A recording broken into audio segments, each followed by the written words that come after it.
Please stand to greet the elders so you can see them.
There you go.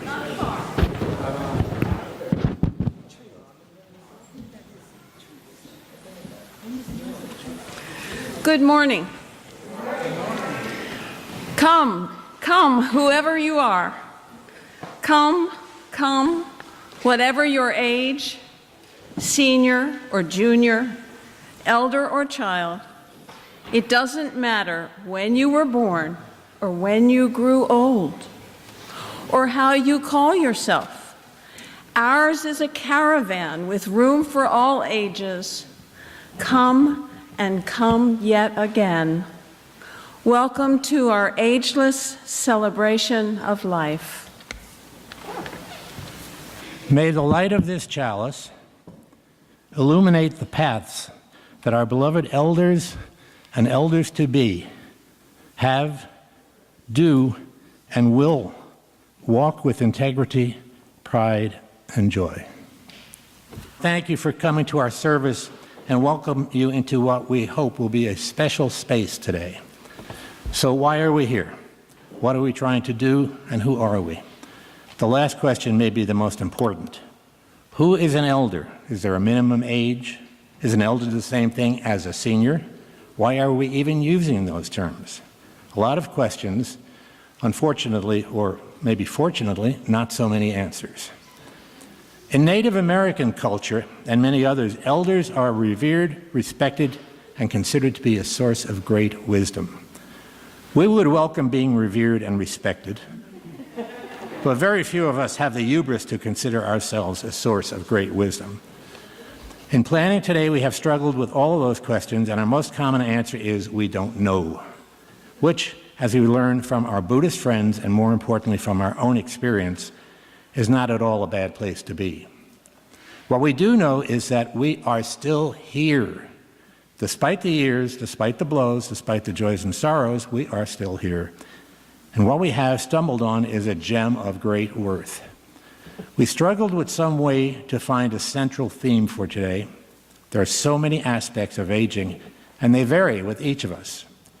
Some see celebration, some see loneliness. Some experience freedom, some experience limitations. Some dote on grandchildren, and some fret for the world those grandchildren will inherit. Like a prized diamond which has been carefully cut, chiseled, and shaped by a master, in this case, the master of time, elder life has many facets, and they are all part of the experience. They all coexist. Turn the gem this way, and one facet shines brightly. Rotate it a bit, and another, perhaps not as lustrous, comes to the fore. Like a prized diamond which has been carefully cut, chiseled, and shaped by a master. And so, that is why we're here today to share with our beloved community. That although each one of us is different, we also share the experience of a life with as many facets as we are willing to look at. We do not have profound answers. There is no great mystery.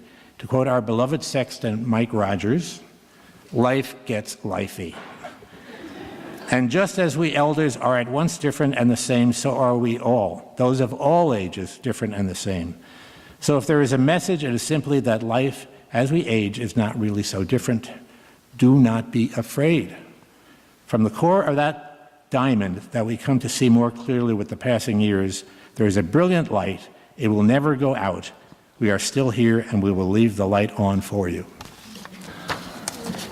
So the theme for today's service is, there really isn't one. We simply want to share different facets of our elders' lives and talents. We hope you enjoy it, and as to why we do this, because not unlike all of you, we like to have fun.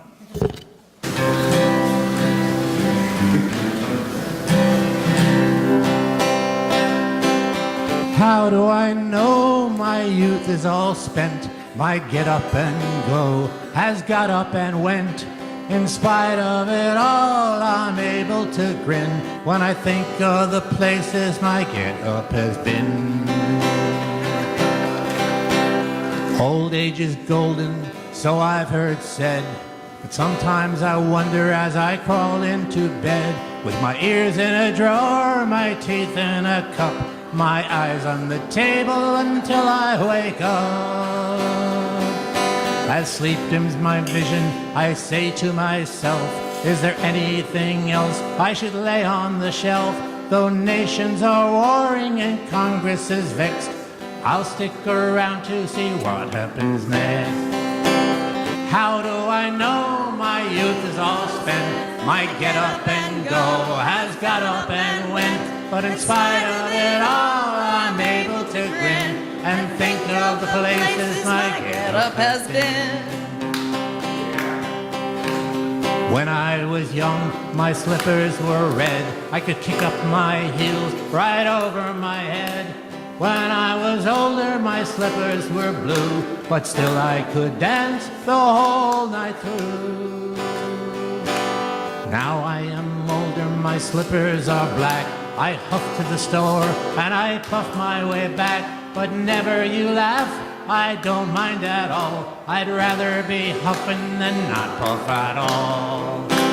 How do I know my youth is all spent? My get up and go has got up and went. But in spite of it all, I'm able to grin when I think of the places my get up has been. I get up each morning, dust off my wits, open the paper and read the obits. If I'm not there, I know I'm not dead, so I have a good breakfast and go back to bed.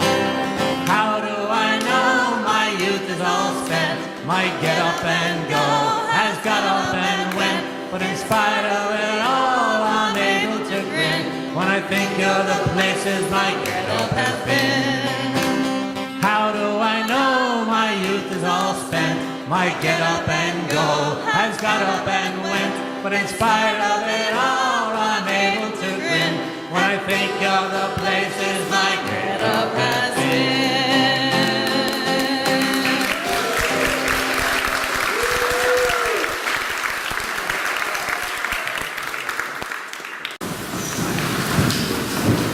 So these are four poems. Some of them are Originals, some of them are borrowed. And there's, like everything else, there's no theme running through all of them. They're just different parts of the elder experience. Mayor? I'm going to open with a poem by LaWanda Jacks. It was written when she was 18 years old, and she's from Detroit, Michigan. And I still feel that childlike energy in myself sometimes. You Bring Out the River in Me by LaWanda Jacks. You bring out the river in me, the flow free in me, the go wild in me. You bring out the river in me, the be still in me, the free fall in me, the drowned, the current, the ripple in me. You bring out the pebble skipping in me. You bring out the fishing in me. You bring out fresh air in me, the swim in me, the sun moving across the water in me, The I have no worries in me, the laughing, the enjoying the day with my dad in me, you bring out the peace in me. Thank you.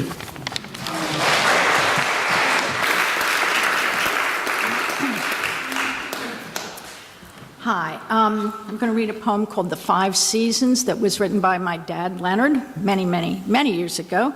And it's sort of the opposite end of the spectrum from what Mur just read.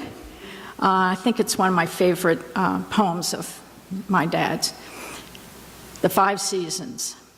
The leaping, searing, fleeting flame is ever springtime's cherished game, by which also summer's fruitful dish is seasoned to fancy's every wish. But the repasts of the autumn of life, beyond summer's harvest and strife, are by the afterglow of the ember, when the flame we scarce remember, until winter gently comes to freeze the caress of life's ebbing breeze, when earthly moorings are slipped to unseen shores to be shipped. May then the captain of all guide us to the peaceful shore.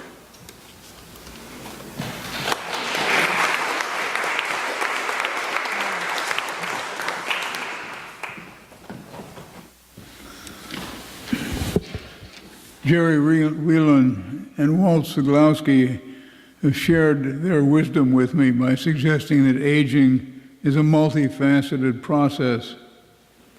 One of the facets of this gemstone of aging is the increase in generativity, which makes aging people care for and nurture children and promote the welfare of society and of the earth.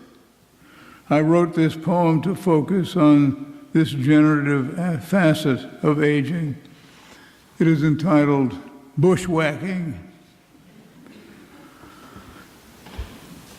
I took my bow saw, my weed whacker, and my brush loppers down to the marsh to clear the reeds and brambles and Russian olives that obstruct our view of the pond from the back of the house where we sit and watch the sun go down.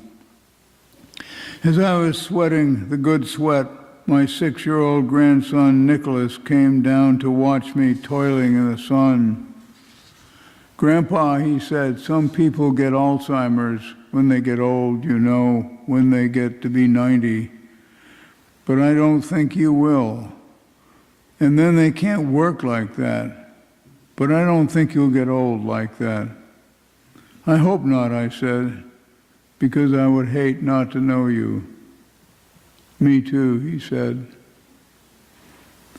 My only regret as the sun set the sky afire and the water of the pond an iridescent blue was to think of the bird's nest in the scrub oak I cleared of brambles and the sound of small animals scurrying in the thicket. When I went out this morning for more bushwhacking, the goldfinch held sway at the top of a 10-foot reed, warbling his mute alarm to defend his secret garden from the scyther's approach.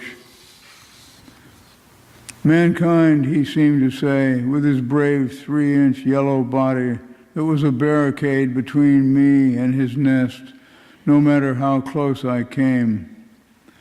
Mankind seems to be intent on the quashing of my habitat to preserve the long view of sunsets. I hope not, I said, because I would hate not to know you. Me too, he said. And then I put away my bow saw, my weed whacker, and my brush loppers.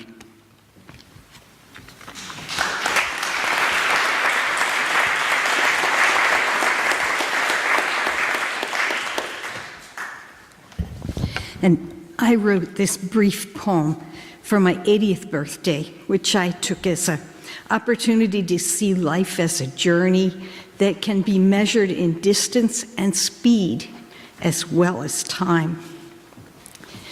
Today I began my 81st trip around the sun. Each year, 293 million miles journey. So far, 23,408 million miles in all, at a speed of over 33,000 miles per hour. How many miles are left? Every day I turn with the Earth at 800 miles per hour, but that's not all. I travel through the galaxy at close to 500,000 miles per hour. No wonder I need a daily nap.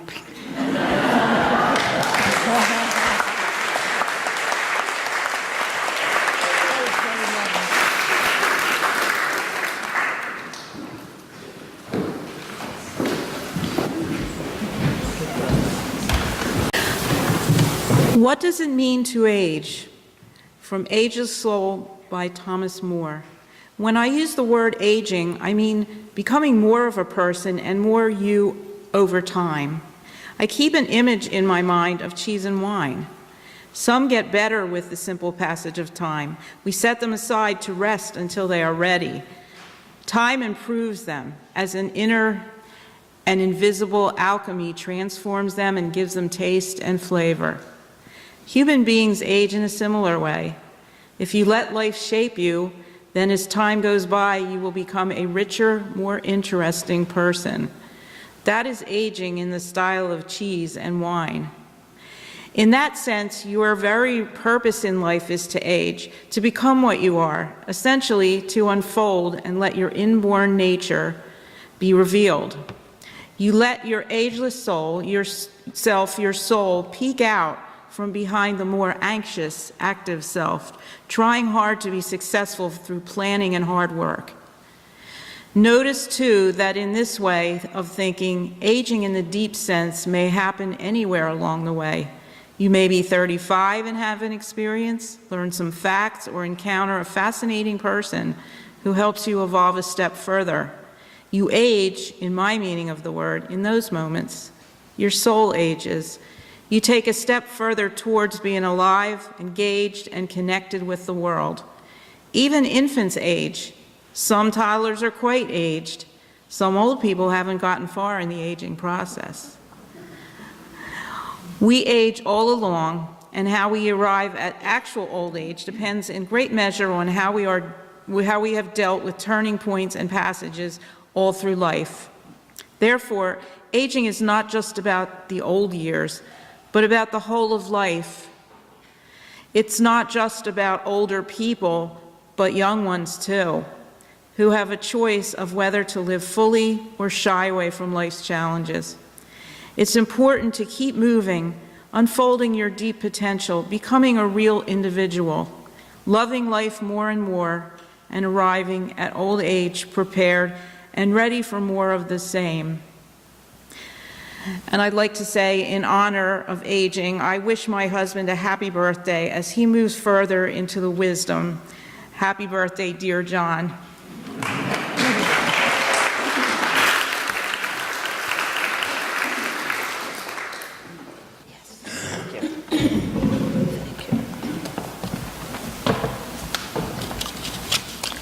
Wabe sabe. There's a term you don't hear every day. Wabe sabe is the quintessential Japanese aesthetic, the art of imperfection. As an artist, this concept is very appealing. A few years ago, I began painting flowers that were no longer perfectly fresh. This wasn't a conscious decision. I just thought that the aging flowers were more interesting when the petals began to change in shape and color. I admired their distinct beauty, and they were more fun to paint. Wabe sabe is a concept that can be applied to all of life. It is the opposite of our sleek, mass-produced, technology-saturated culture. It is flea markets, not shopping malls. Aged wood, not swank floor coverings. One single morning glory, not a dozen red roses.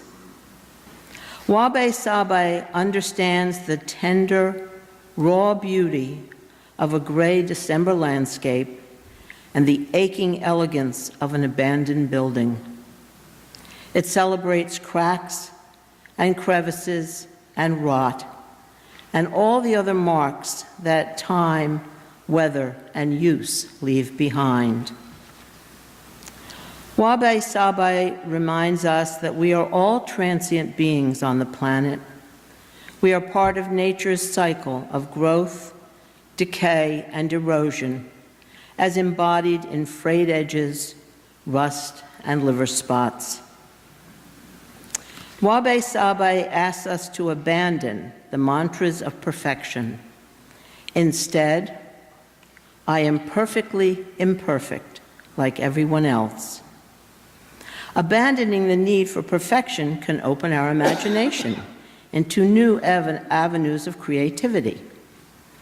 In the season finale of the comedy show The Big Bang Theory, Amy and Sheldon are getting married. They get into a conversation about an imperfectly tied bow tie. Amy tells Sheldon she likes the bow tie a little crooked.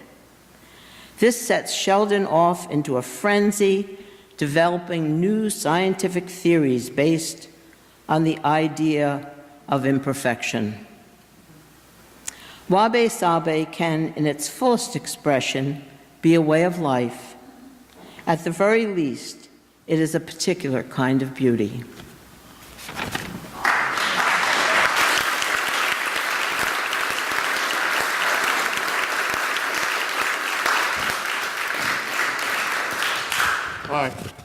I titled this originally Elderhood and Creativity, and I would just like to start by saying I think it applies to more than elderhood. So here we go. We create and are created every moment of every day. We are never the same from one second to the next because we exist within a context that changes us into something new every moment of our lives. The changes are usually subtle, but they are definite, and you are not exactly the same person today as you were yesterday. Our responses to these changes are new too. We respond to our newness in ever-changing ways. We are creators while being created. It is this dynamic of creation that helps to define us and enables us to define ourselves. It is also by means of constant change, both conscious and unconscious, that we find our way through the thicket of self to what is beyond. That is the richest aspect of creation, the projection of ourselves in the course of constant change into the greater world. But there is a difference between the spontaneous, reflexive creation that is a critical aspect of our daily existence and the deliberate, purposeful creation that we call art, or music, or poetry, or gardening, or raising children. If our normal, daily, moment-to-moment creativity brings us growth, physically, psychically, and emotionally, then it is the purposeful forms of creation that lead us beyond ourselves into the passions of others who experience our creation. The effect of creation can have as great an impact on the receiver, the listener, the viewer, as it does on the person who creates. In that way, we both are led hand in hand into the transcendence of meaning. I stood once before a small painting by Edward Manet at the Barnes Museum. It was a very simple image that the artist spread across the canvas, a peasant man in a boat fishing, his hat dipping over his eyes. He was apparently asleep, waiting for the nibble on the line that would awaken him and provide him with dinner.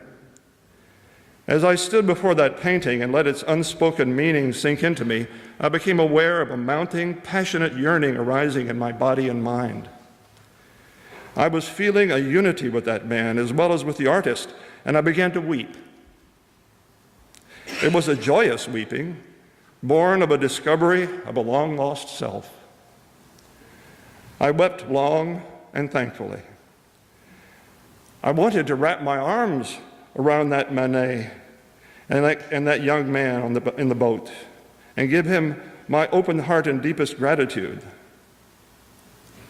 This happened years ago, yet I have never forgotten it and never will. Purposeful creation takes us outside ourselves. It is the bridge between the isolation of self and the connection that defines relationship. When we create, we offer up ourselves for the world to see, to hear, to know. We reveal our deepest thoughts and passions. That is what springs forth when we express the core parts of ourselves, the visceral, raw, animal parts, which we are unable to consciously control, but which form the underlying essence of art, invention, nurturing, and all other forms of conscious creation. Successful transition to elderhood is in large part a redefining of self. We are different as elders in ways that are obvious, and many of those changes are dissonant with our thoughts and feelings about who we are, especially who we have been. That redefining of self is both guided and constrained by the fact that our identities are relative. We cannot adequately define ourselves outside a context that includes others. It is in our aspirations and connection to others that we define ourselves in a basic social sense. It is our focused, purposeful creation that takes us most deeply into relationship, not only with others, but with the transcendent experience that we call meaning. So how do we incorporate a wizened, aging self with the identity we merrily created in our vigorous youth?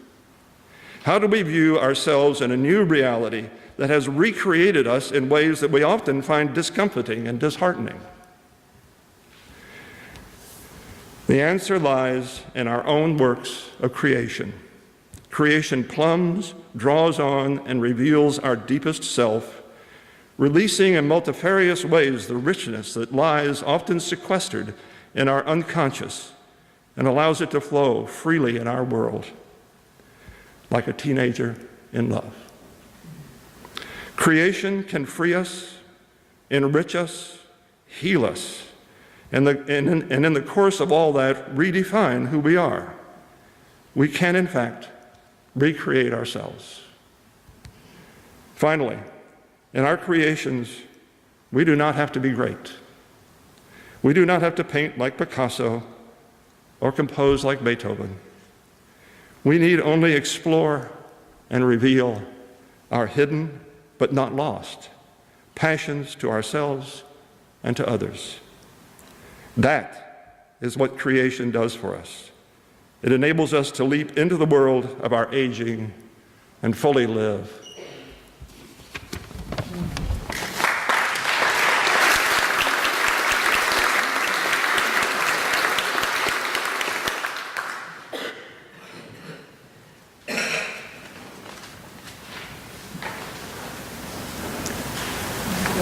When I'm an old woman, I shall wear purple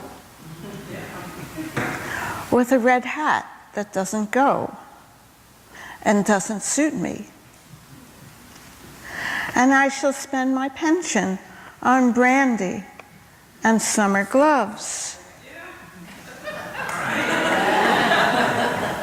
and satin sandals.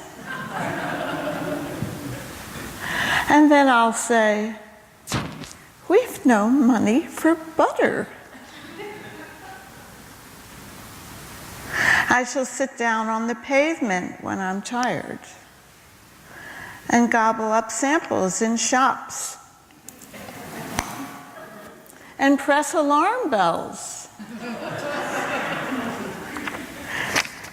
and run my stick over barriers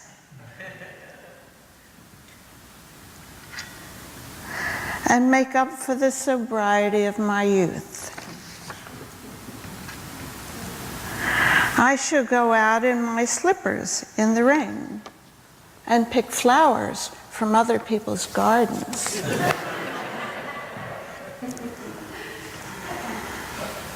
And learn to spit.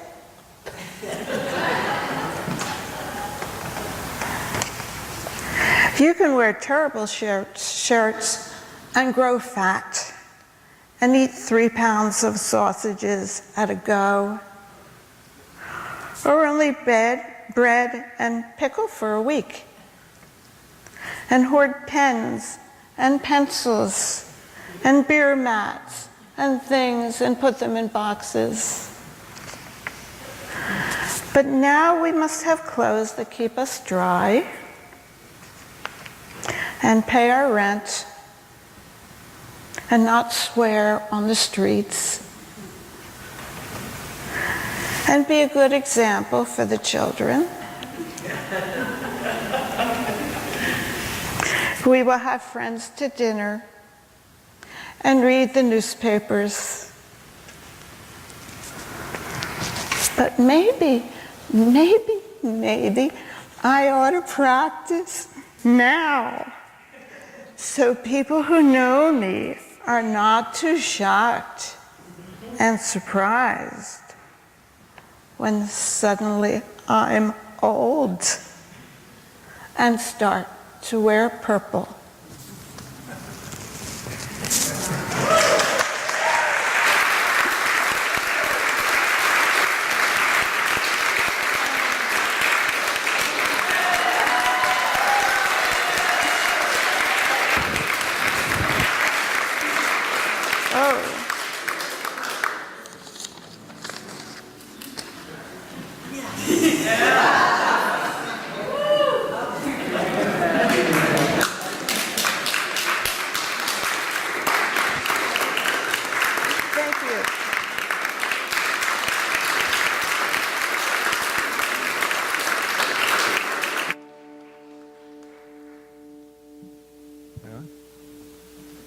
So, unbeknownst to you,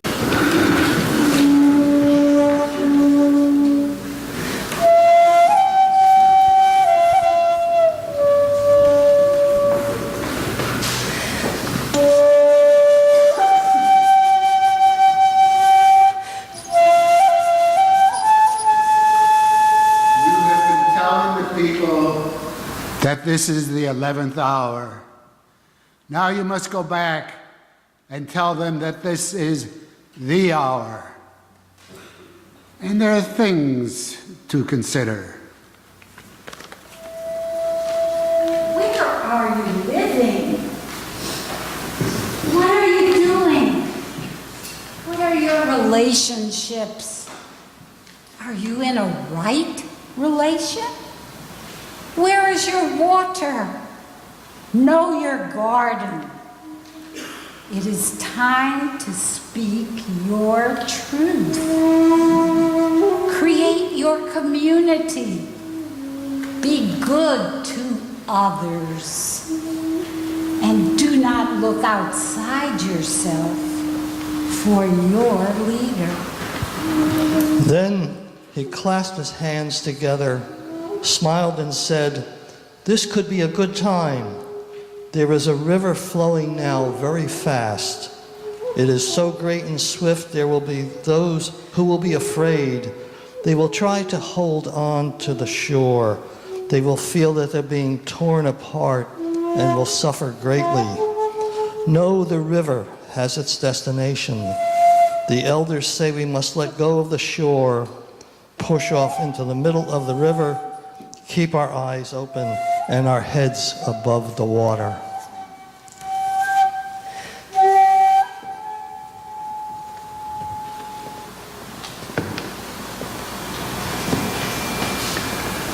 And I say, see who is there with you and celebrate. At this time in history, we are to take nothing personally, least of all ourselves. For the moment that we do, our spiritual growth and journey come to a halt.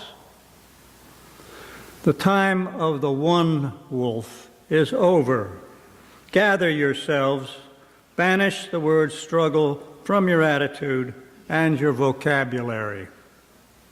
All that we do now must be done in a sacred manner and in celebration.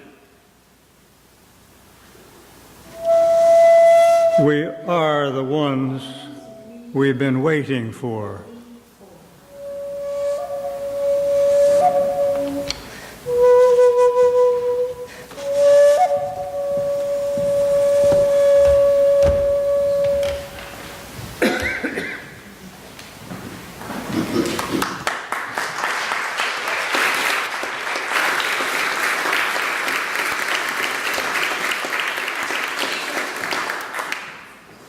I am inviting the elders, as they are able, to come to the center aisle, if you would.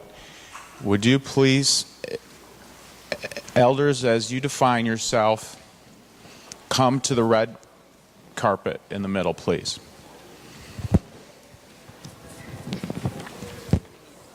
And those who can't stand and move, we'll just have you be there in spirit. And now I invite the rest of the congregation, as you are able, to stand and face the middle. Carol, you come here. Old people go where? Old people in the middle. Okay. Okay, we focus now to give thanks and bless our elders. We give thanks for our elders paving our path with their own lives. We give thanks for their mentorship and their wisdom. We give thanks for the ways in which they have shared experience, strength, and hope. And now I invite us to wish our blessings upon our elders. And so I invite you at this time to, if you wish, put your hand on your heart. Put your hand on your heart and feel its rhythm. Feel its energy. This is the rhythm of our lives. And this is our heart muscle, our loving muscle. And we connect with these energies. And we know that our blessings that we're sending to our elders don't create inherent dignity and worth or sacredness in them, but we are paying attention and honoring their sacredness. We wish blessings upon our elders, that they may have as much health and well-being as possible. We wish blessings upon our elders, that they may continue to teach and support us with their life experience and wisdom. We wish blessings upon our elders, that they may have abundant peace, joy, and love in their lives. Amen. Thank you. Thank you.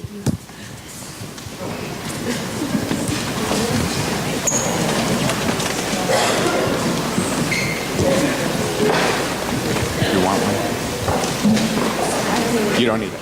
I don't need a mic. Okay, choir.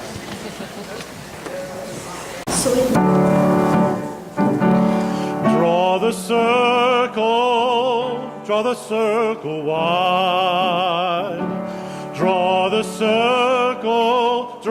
the circle wide. No one stand alone, we'll stand side by side.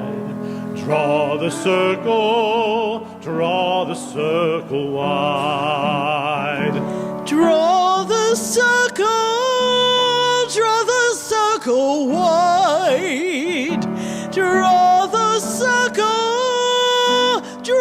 circle wide. No one stands alone, we'll stand side by side. Draw the circle, draw the circle wide, draw the circle wide, draw it wider still. Let this be our song. No one stands alone, standing side by side. Draw the circle, draw the circle wide. Draw the circle wide, draw it wider still. Let this be our song. No one stands alone, standing side by side. Draw the circle wide. Draw the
Start the announcements while everybody's sitting down because we're moving along. Visitors and